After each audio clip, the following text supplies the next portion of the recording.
Alors que 1942 commençait, le travail se poursuivait maintenant rapidement pour remettre les navires à flot et les ramener au port.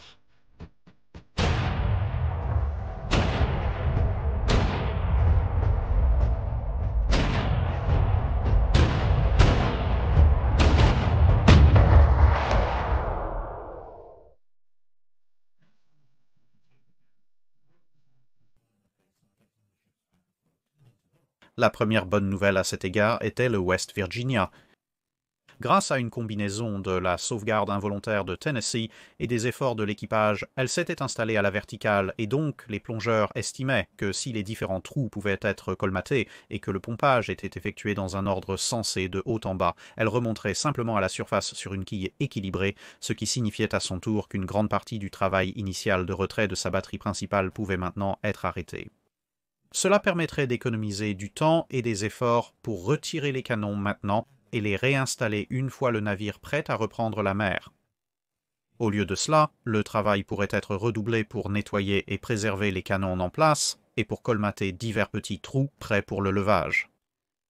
Pendant ce processus, ils ont récupéré les restes d'une des torpilles ayant frappé le navire, donnant aux officiers d'armement de la base matière à étude.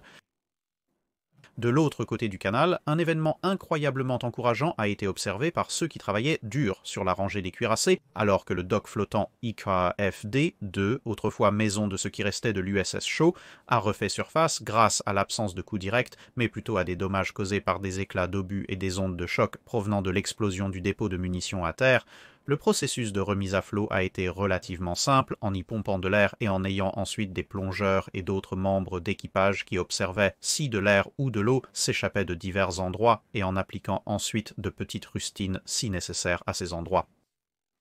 Non seulement c'était le premier grand succès de sauvetage, mais cela signifierait bientôt une augmentation de l'espace de quai à Pearl Harbor. Bien qu'en raison de l'eau pénétrant dans des espaces où elle n'était vraiment pas la bienvenue, il était nécessaire d'amarrer un petit navire d'une sorte ou d'une autre à côté en tout temps pour les prochaines semaines afin de fournir de l'eau propre et de la vapeur et de l'énergie. Et bien sûr, il faudrait effectuer quelques réparations supplémentaires immédiates qui étaient principalement nécessaires autour des déformations et des torsions de diverses parties du blindage du dock qui avaient résulté de l'explosion à terre et des incendies qui en ont résulté.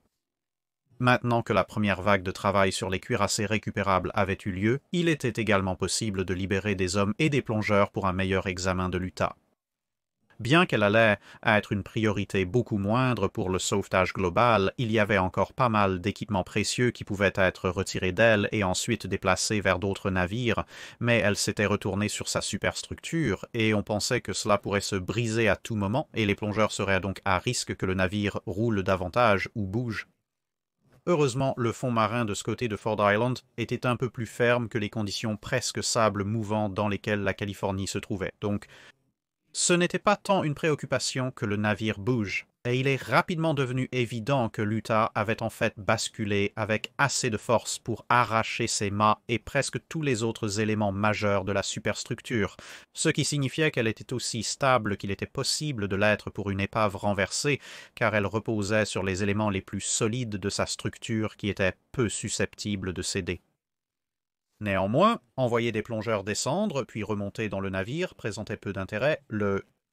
À part le risque de tuyaux d'air pliés, et donc à la place, le travail a commencé à ouvrir le dessous du navire à des endroits sélectionnés et à envoyer les plongeurs plus directement dans les anciens ponts inférieurs pour commencer à récupérer les grandes quantités de munitions encore dans les magasins du navire, tandis que les pompes abaissait le niveau d'eau global à l'intérieur de la coque, ce qui permettait aux travailleurs de la récupération avec seulement des masques respiratoires d'assister dans les zones qui pouvaient être drainées, libérant ainsi des plongeurs entièrement équipés pour travailler ailleurs. Beaucoup de ces hommes formés trouveraient leur chemin vers le Nevada, où les diverses réparations à l'Andin. La taille d'une petite fenêtre, principalement utilisée pour couvrir un trou d'éclat ou deux jusqu'à l'énorme pièce courbée de menuiserie maîtresse qui allait couvrir le site d'impact de la torpille, était maintenant en train d'être sortie et fixée en place sur le navire, puis scellée, vérifiée et revérifiée pendant que ce travail se déroulait en dessous. Plusieurs grandes pompes étaient en train d'être installées sur le pont supérieur du navire lui-même. Même alors qu'une grue flottante se frayait prudemment un chemin entre la Californie et le dock sec refait à flot avec la pièce maîtresse du travail de récupération, prête à être abaissée et ajustée, ceci étant bien sûr le grand patch. Le grand patch était prêt à être abaissé et de nouvelles pompes étaient installées, tandis qu'un petit groupe de barges se rassemblait autour du Nevada. Certaines emportaient des débris à mesure que des sections du navire étaient dégagées, d'autres transportaient des chaudières pour fournir les jets de nettoyage à vapeur et à eau chaude désormais omniprésents pour se débarrasser de l'huile, d'autres encore pour la récupération des biens personnels, entre autres choses, là où cela pouvait être récupéré. Les détails étaient nombreux, jusqu'à l'installation de longues cordes à linge sur la terre ferme afin de sécher et de récupérer ce qui restait des vêtements de l'équipage, là où cela pouvait être récupéré. Le grand patch a été abaissé, mais a rapidement rencontré des problèmes. La partie inférieure continuait de s'accrocher à la boue sous le navire, et lorsque celle-ci a été draguée, elle a révélé du corail, qui devrait également être coupé. Pendant ce temps, certaines des pompes ont été activées, et l'assèchement du navire a commencé. On pensait que cela pourrait élever le Nevada, réduisant le travail des équipes de déblaiement qui essayaient de faire de la place pour que la grande pièce s'adapte sous le navire. Après quelques jours, tout jusqu'au second pont était débarrassé de l'eau. Bien que sans la grande pièce en place, il y avait une limite à la portée de ces efforts, mais le nettoyage des parties supérieures du navire pouvait commencer. Il s'est avéré que le travail de nettoyage était peut-être le deuxième, juste après la récupération des corps, en termes de travail que personne ne voulait se voir attribuer. Imaginez un instant une épaisse soupe d'huile, de papier, d'encre, de vêtements, de viande crue, et d'autres provisions fraîches, et pire encore, qui avaient toutes été laissées à se rassembler dans de l'eau semi-chaude, le tout enfermé dans un grand conteneur métallique qui avait ensuite été soumis à la chaleur par un premier feu, puis par des journées hawaïennes répétées et chaudes, puis laissé à fermenter pendant plus d'un mois, puis avec la plupart de l'eau drainée et toute la masse solide et semi-liquide restante se rassemblant dans des bassins et des tas sur plusieurs ponts, toujours dans un environnement relativement fermé. La seule petite miséricorde était que, comme le navire n'était toujours pas tout à fait à flot, une fois que les objets plus volumineux avaient été enlevés, comme des demi-carcasses de vaches et de moutons, le reste pouvait être arrosé avec des jets d'eau chaude et la boue résultante recueillie à l'extrémité inférieure du navire où une unité d'écrémage pouvait intervenir pour la collecter et s'en débarrasser. Cela serait suivi par des vagues d'hommes avec des chiffons et des brosses de nettoyage, des soufflantes faisant circuler de l'air frais et chaud et des produits chimiques supplémentaires repoussant et scellant l'eau qui était utilisée sur la machinerie. Cependant, la grande réparation posait problème après problème. Le corail ne bougeait pas facilement, et il s'est avéré que le bord inférieur de la réparation heurtait la quille d'accostage du côté bâbord. C'était une partie en bois de la structure du navire qui était conçue pour soutenir le navire lorsqu'il était sur des blocs dans un dock à sec, et naturellement, elle avait été fabriquée avec du bois exceptionnellement résistant, donc la couper sous l'eau s'avérait être extrêmement fastidieux. Au final, tout comme le dock qui avait coincé Tennessee en place, la prochaine étape logique était clairement de petites charges de dynamite qui ont au moins fait le travail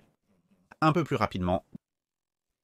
Certaines des plus petites fuites continuaient à varier, et bien que les patchs ralentissaient cela, on savait que toute fuite augmenterait considérablement une fois que le navire commencerait à bouger. Et donc, ce n'était pas une question de sceller complètement le navire, juste de s'assurer que le taux d'eau entrant serait inférieur à la capacité des pompes à la rejeter à nouveau. À la fin du mois, les efforts de déblaiement avaient réussi à atteindre certaines des propres pompes du navire, et celles-ci étaient nettoyées, entretenues et remises en marche, le cuirassé lui-même contribuant désormais à son propre effort de sauvetage. Alors que le navire commençait à se courber lentement sous la flottabilité accrue, le processus devenait un acte d'équilibre très délicat. Trop peu d'eau et le tirant d'eau du navire ne lui permettraient pas de sortir de la cale sèche. Enlever trop d'eau et avec seulement ou principalement de l'air à l'intérieur de la grande pièce en bois, la pression de l'eau à l'extérieur pourrait écraser la structure en bois et le navire pourrait alors couler à nouveau. Au début de février, la grande pièce était maintenant dans les dernières étapes d'ajustement avant d'être verrouillée en position et le troisième pont était maintenant complètement dégagé de l'eau. Des ancres ont été déployées pour stabiliser le navire une fois libéré et éviter sa dérive. Cela ne devenait pas plus facile pour autant. Plusieurs hommes ont été tués par du gaz d'hydrogène sulfuré concentré, qui était un produit de la décomposition des divers matériaux organiques à bord, qui avait ensuite été concentré sous pression dans l'eau, puis libéré lorsqu'un nouveau compartiment était inspecté pour voir s'il avait besoin d'être pompé. Du matériel de ventilation supplémentaire a été apporté et le travail s'est poursuivi. Au cours de la deuxième semaine du mois, la poupe s'était élevée de plusieurs pieds et tout le navire montait maintenant à un rythme d'environ 1 pied par jour. Le vendredi 13 février aurait pu être considéré comme malchanceux pour certains, mais ce jour-là, en 1942, est arrivée la bienvenue nouvelle officielle que, dans un tourbillon de sédiments déplacés, le géant endormi qu'était le Nevada s'était éveillé et flotté à nouveau. Mais en raison du ralentissement des travaux pour tenir compte du problème du sulfure d'hydrogène et de la quantité considérable d'eau restant dans les compartiments juste à l'intérieur du grand patch, il était peu probable que le navire atteigne un tirant d'eau suffisant pour le mettre en cale sèche 1. Heureusement cependant, la cale sèche 2 pouvait accueillir des navires à tirant d'eau plus profond, et avec cette cale ayant récemment dégagé le porte-avions Saratoga endommagé par une torpille pour le retour aux États-Unis continentaux, le Nevada a préféré être déplacé vers la nouvelle cale. Les magasins, récemment vidés d'eau, ont été vidés, et le 17e, le navire a été remorqué au milieu du chenal après y avoir attaché des lignes de remorquage.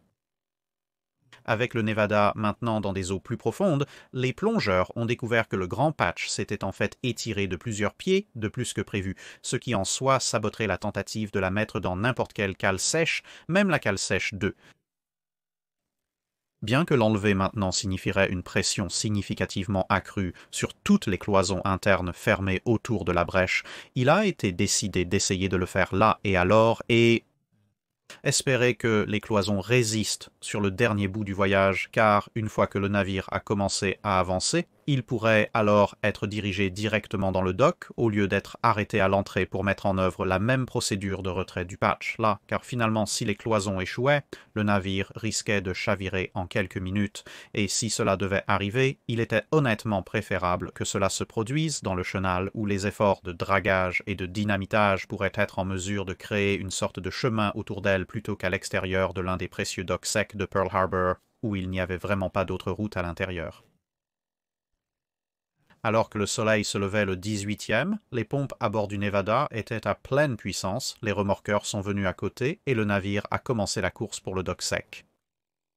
Il était considérablement abaissé par l'avant en raison de la masse d'eau qui était encore à l'intérieur, à cause du trou de torpille, mais avec certains des réservoirs arrière inondés pour faire tourner légèrement tout le navire, de sorte que la pointe même de l'avant s'élevait juste une fraction, et à 10 heures du matin, elle était au-dessus du seuil du dock sec 2, les portes du dock étaient fermées et l'eau a commencé à être pompée.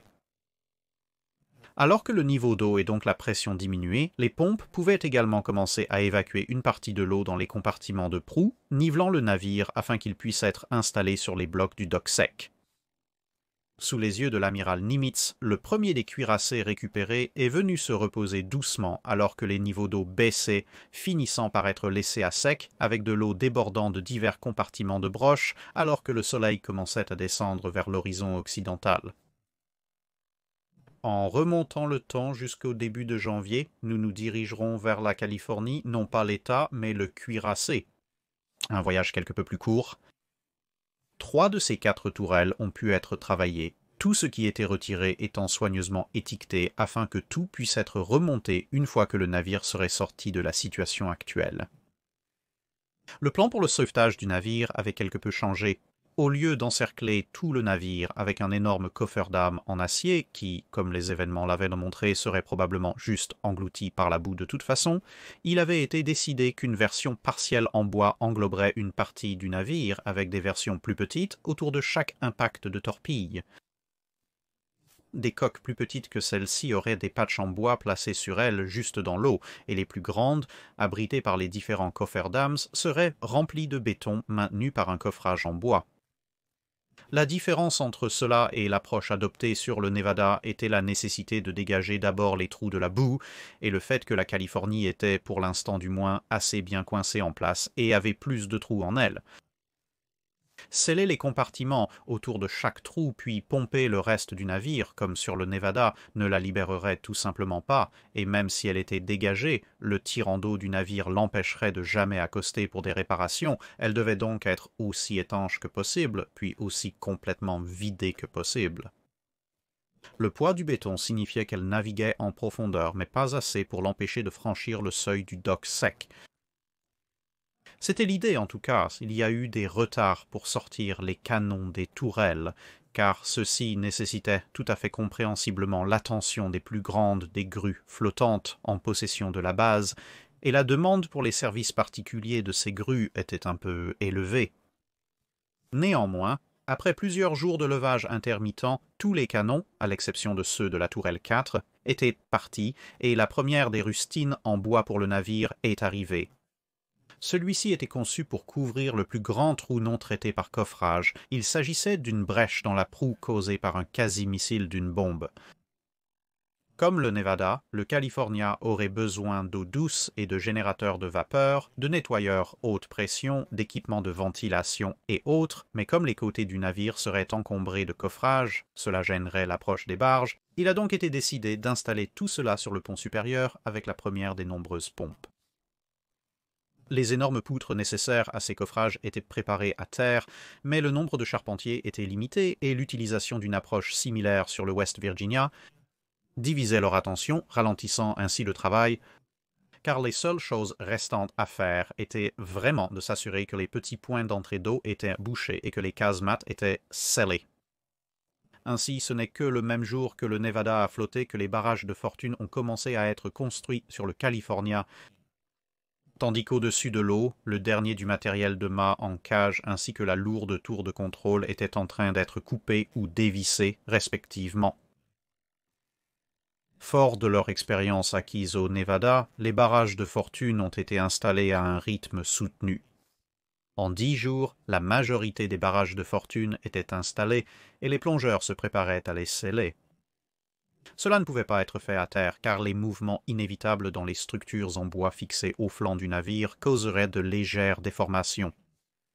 La seule solution était donc de surveiller les fuites pendant que les pompes vidangeaient, puis de les faire boucher par des plongeurs à l'extérieur au fur et à mesure que le niveau d'eau baissait. À l'intérieur du navire, divers couvercles, joints et portes étaient fermés, serrés ou remplacés au besoin. L'huile était pompée hors des différentes zones où elle s'était accumulée et la tour de contrôle commençait à être soulevée de son siège. Alors que la majeure partie de février était passée, les pompes ont démarré et les plongeurs ont commencé leur travail d'étanchéité, surveillant le flux de tout écoulement d'huile dans l'eau pour déterminer où l'eau était aspirée. En quelques jours, le pont du Gaillard était sec et les travaux sur le coffrage du pont arrière, le plus grand, étaient bien avancés. Le nettoyage de la partie avant du navire a commencé alors que de bonnes nouvelles émergeaient de dessous. Comme avec le Nevada, il y avait une bonne chance qu'en raison des réparations sous-marines et du remplacement de divers joints, portes et couvercles de regard à l'intérieur du navire, il soit possible de remettre le California à flot sans avoir à boucher complètement les trous de torpille avec du béton. L'équilibre entre l'évacuation de l'eau et l'effondrement des cloisons serait similaire, comme avec l'ancien parent du California, mais cela permettrait de gagner du temps à la fois maintenant, en termes de ne pas avoir à verser d'énormes quantités de béton, et plus tard lorsqu'il s'agira de faire des réparations dans le dock sec, car vous n'auriez alors pas à briser d'énormes quantités de béton. C'était tout aussi bien, car la main-d'œuvre devenait un problème majeur, avec de grands efforts de sauvetage en cours sur le West Virginia, une récupération limitée de matériaux se produisant sur l'Arizona, et des travaux en cours sur divers destroyers et le navire de commandement et de dragage de Minzoglala. Les demandes pour un grand nombre d'hommes augmentaient quotidiennement, et le travail de nettoyage et de déblaiement était incroyablement intensif en main-d'œuvre, et ralentissait à nouveau. Cela n'a pas été aidé par le fait qu'avec le temps, divers membres de l'équipage du California, y compris certains de ses hommes les plus expérimentés, avaient été envoyés à d'autres rôles dans la flotte, ce qui les a laissés avec de nouvelles levées de marins, totalement inconnus du navire, devant être formés par le nombre décroissant d'hommes qui le connaissaient, ce qui a encore ralenti le travail. Et cela sans le grand problème qui planait sur l'ensemble du projet.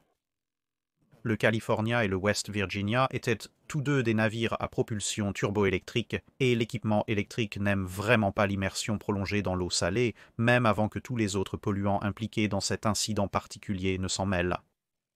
Il était encore incertain de savoir si au moins une partie de l'équipement pourrait être récupérée une fois les navires arrivés au port. Sinon, tout le voyage de retour vers les États-Unis continentaux devrait être effectué entièrement sous l'assistance de remorqueurs, sans aucune énergie à bord du navire lui-même, à part peut-être un générateur occasionnel pour fournir quelques lumières. Ce serait une proposition incroyablement dangereuse. Début mars, la sécurisation des dernières sections du coffrage se terminait avec une étanchéité en avance sur le planning. La tour de contrôle principale était maintenant prête à être retirée et la deuxième tour de contrôle avait également été libérée de son support. À la mi-mars, l'aspiration de la boue commençait à être surmontée, car entre les pompes et la flottabilité naturelle de la construction en bois du coffrage, la poupe commençait à sortir de la boue, amenant le navire à un niveau légèrement plus équilibré de l'avant à l'arrière, bien que le navire penchait toujours sur bâbord. Cependant, le nettoyage de la plupart du navire pouvait débuter, pompé niveau par niveau, en appliquant les leçons du Nevada, dont la nécessité d'une ventilation importante pour éviter l'accumulation de sulfure d'hydrogène. Le 15 mars, le travail de nettoyage était bien avancé, des rivières de boue s'écoulant ou étant pompées, tandis que de l'autre côté du canal, on pouvait voir le spectacle réjouissant du Nevada sortant de la cale sèche numéro 2. Le navire étant suffisamment étanche, il pouvait être remorqué vers les installations de réparation, libérant ainsi le dock pour un autre bateau. Cependant, le nettoyage du California serait beaucoup plus long. Après tout, c'était un navire plus grand et une plus grande partie d'elle avait été sous l'eau.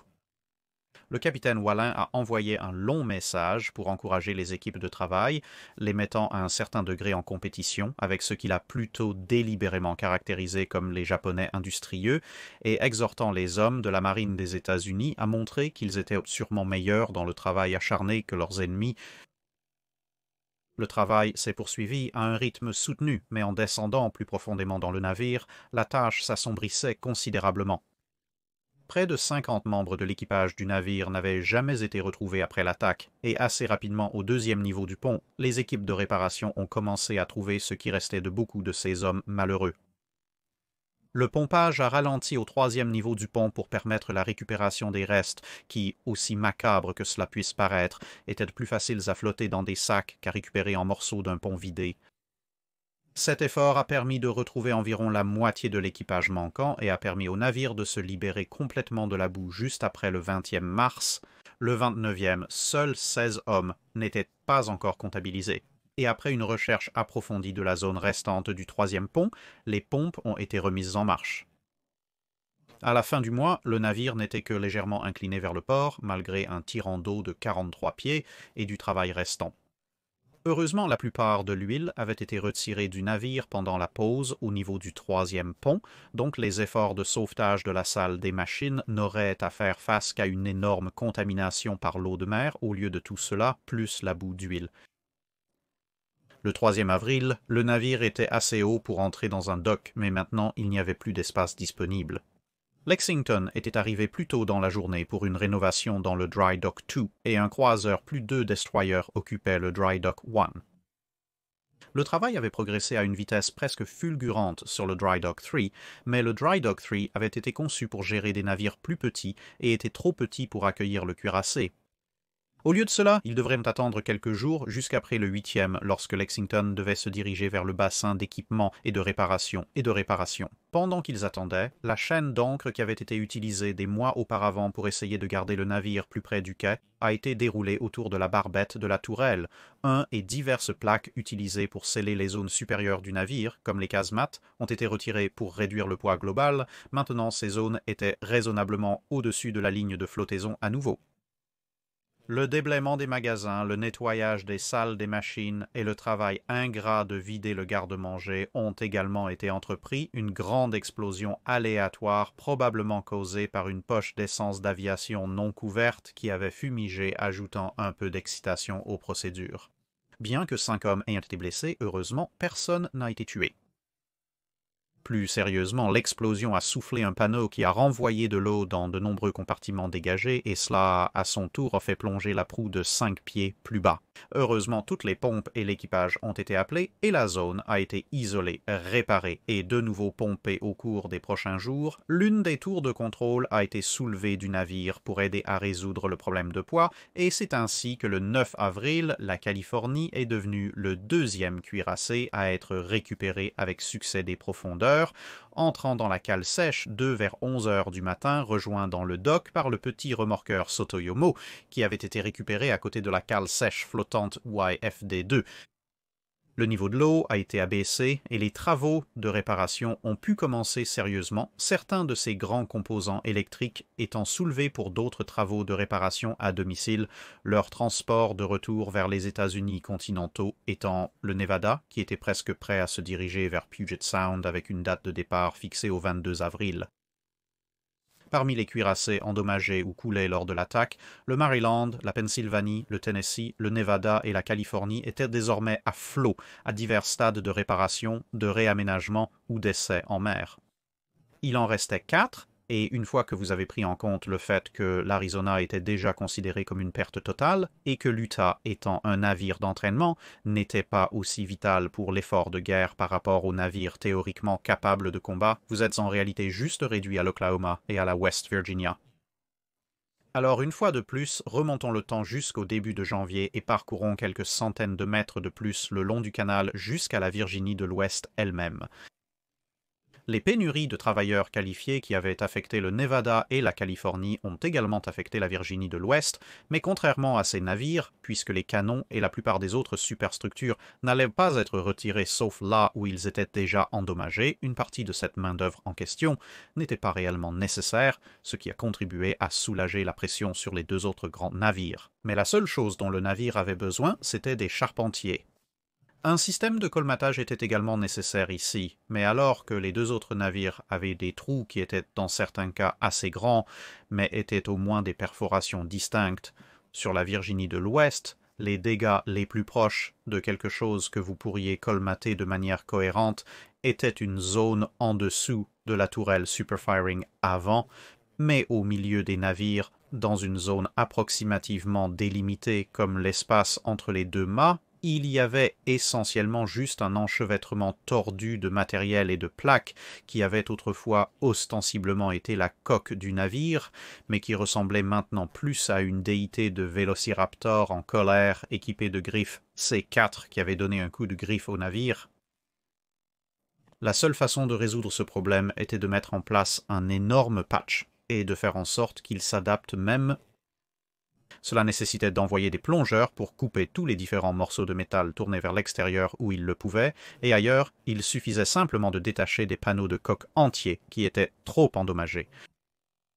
Cependant, avant de pouvoir commencer, il y avait du travail à faire au-dessus de la ligne de flottaison où des éléments tordus et affaiblis par le feu de la superstructure, et le pont supérieur menaçait de se détacher et de tomber sur les plongeurs ou leurs unités de soutien à peu près à tout moment, sans parler du risque d'accrocher des tuyaux d'air et autres, et donc il fallait commencer à couper le pire de tout cela.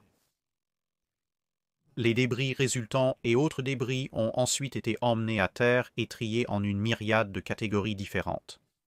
Certains éléments seraient simplement jetés, d'autres seraient fondus pour leur métal, les éléments qui pouvaient être réparés et reconditionnés pour équiper le navire plus tard étaient entreposés, et certains éléments très demandés sur les navires de guerre en service actif, comme les télémètres et les télescopes, étaient envoyés à un stock d'articles prêts à l'emploi en attente d'un navire revenant du Pacifique profond avec un besoin d'un nouvel équipement.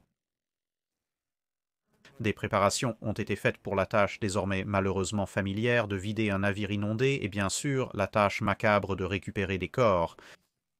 Plus de membres d'équipage étaient portés disparus sur le West Virginia que sur le California ou le Nevada. Durant les premières semaines, les plongeurs avaient signalé de faibles bruits de tapotement provenant de l'intérieur de la coque. Mais à la mi-janvier, ces bruits s'étaient progressivement tus, laissant place à un silence macabre. S'ajoutant à la liste des choses à faire, un rapport de plongée provenant de la poupe à la fin du mois. Le gouvernail avait disparu, ce qui semblait très négligent, et à sa place, il y avait un autre trou de torpille jusqu'alors non signalé qui nécessiterait d'autres ajustements et réparations. Une recherche autour de la poupe a finalement localisé les 2 morceaux du gouvernail dans lesquels il avait été soufflé, ainsi que l'arrière de la torpille qui en était responsable. Après avoir retiré cette partie, le stock de pièces de torpilles japonaises de la marine américaine a doublé. À la fin de janvier, les premiers éléments de soutien des rustines étaient arrivés et les cadres ont commencé à être fixés au navire.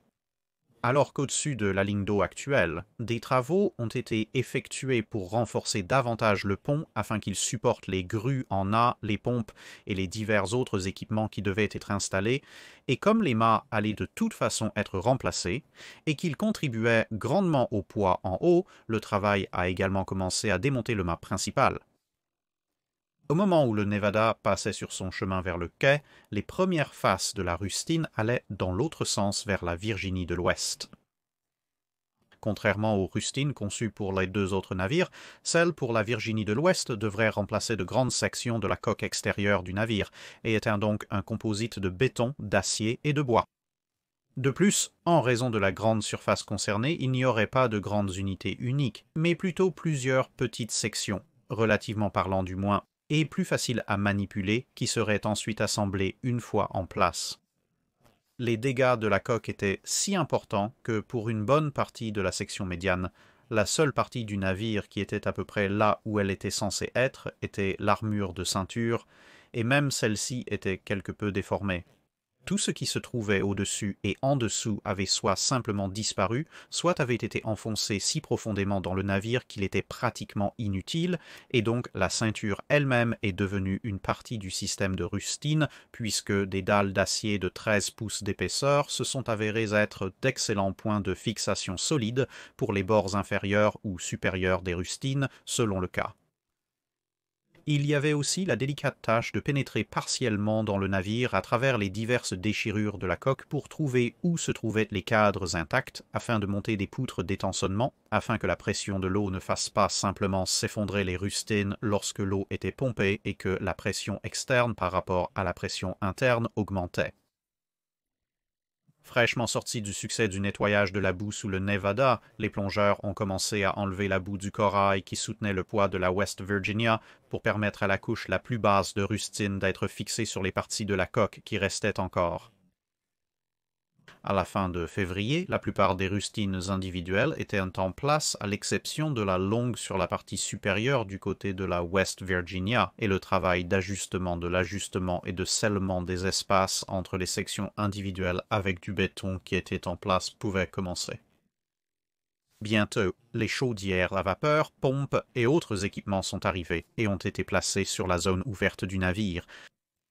Les hublots étaient soit fermés, soit plaqués là où cela n'était pas possible, et avec un cliquetis puis un bourdonnement, la plus haute des cuisines du navire, nettoyée et préparée, est revenue à la vie, permettant aux équipes de travail de prendre leur repas à bord du navire, sans un long et compliqué filtrage hors du navire vers Ford Island, puis de retour.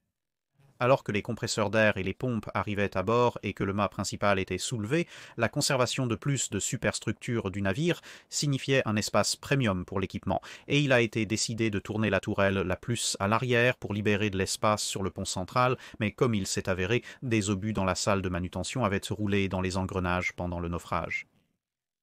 La prochaine tâche a donc été de plonger et de fermer les diverses écoutilles dans la barbette afin qu'elles puissent être pompées. Les obus pourraient alors être extraits, et la tourelle serait alors libre de tourner.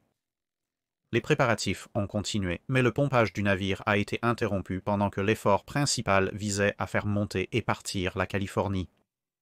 Au lieu de cela, le reste des écoutilles du navire a été ouvert pour drainer toute l'eau interne vers les niveaux les plus bas, où des pompes puissantes pourraient plus facilement l'extraire.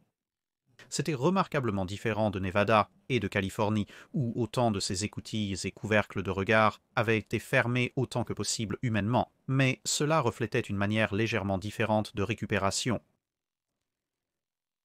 À la mi-avril, les sections restantes de patchage étaient en place et les munitions étaient retirées des différentes tourelles. Le pompage a commencé sérieusement et avec les leçons tirées de la tourelle arrière, la tourelle avant a également été tournée pour faire place à une autre grande pompe. À ce stade, avec les sections finales de patchage pas encore tout à fait étanches, le but des pompes n'était pas réellement de désinonder le navire, mais de sortir le pire de l'eau saturée en sulfure d'hydrogène du navire, afin de rendre l'éventuel drainage beaucoup plus sûr, car, relativement parlant, de l'eau fraîche entrerait par les diverses parties qui n'avaient pas encore été scellées. Au début de mai, les dernières sections de patch étaient en place et les pompes ont été commutées pour pomper correctement l'eau et un scellant de joint en béton a été versé pour s'assurer que les patchs étaient aussi étanches que possible.